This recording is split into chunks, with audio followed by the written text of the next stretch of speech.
За намайг Болдойтер гэдэг. Би 2005 оноос гэрэл зураг сонирхож эхэлсэн.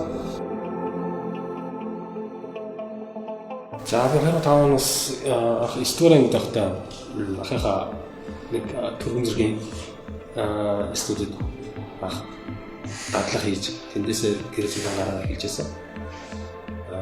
Тэгээд тэрнээс хойш одоо нийт 13 жилийн хугацаанд ирсэн байна. Сүүлийн 8 жилийн эрчимтэй яг худалдааны гэрэл зураг, фэшн гэрэл зураг интернет дагаж одоо тэрүүдэд өгсөн байгаа.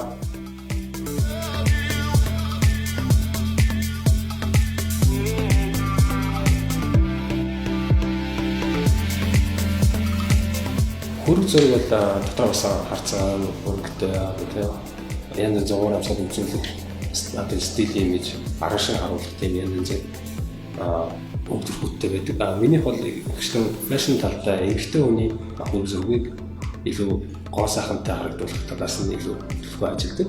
Надад тэр маань их таалагддаг. Фэшн гэрэл зураг бол тэгэхээр дизайнеруудын Монгол дизайнеруудын уран хаана шингээж хийж гүйцэтгэсэн коллеж загваруудыг одоо гэрэл зурагт одоо олон нийтэд хүргэхдээ ямар үзгээс ямар өнгө стилийн хэмжээтэй үзүүлвэл илүү сайхан бай гэдэг талаар бодож хамтарч ажилладаг. Тэр маань бас надад их таалагддаг.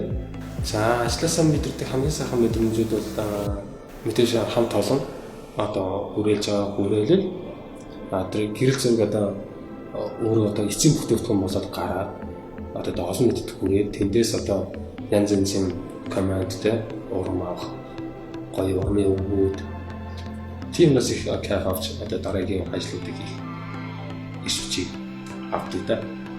За хүссэн гэрэл зураг буулгахын тулд одоо мэдээж эхлээд багаараа уулзаж зохиомж зохиолоо ярилцах. За зохиомж зохиол маань бэлэн болсны дараа техник таван төхөөрөмж жигсаалтуудаа бий болгох. Тэрнийхээ тест дараагийн листтэй байгаа. Тэрнийхээ дараалал юмудаа бүгдийн нарийн сан бэлдэх. Тест крафт дээр техник хэрэгсэл камер, дуруу, memory card, батарей цэгтэй байх үгүй. Бүх юмыг нарийн ихтэлчтэй шалгасны үндсэн дээр маргааш өдөр тавсан хугацаанд гэрэл зураг ажлыг хийдэг байгаа.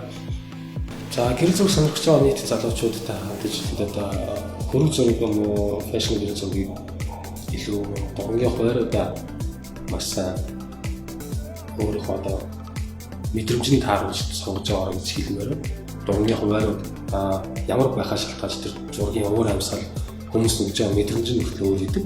Тэгэхээр дургийн хуваар тэр орчны гэрлийг бас сайн мэдрэх хэрэгтэй. Орчны гэрэл тэр хүн дээр яаж очиж эсвэл орчны гэрлээс гадна хиймэл гэрэлтүүдийг тавьбилдаг хүн яаж харж байгаа, хаанаас тавьбил тэр хүн ямар хуу харагдахаар юм гэдэг зүйлийг нүдэндээ сайн төсөөлж янз янзын оролдлогоо буулгаж байгаа гэж хэлмээр.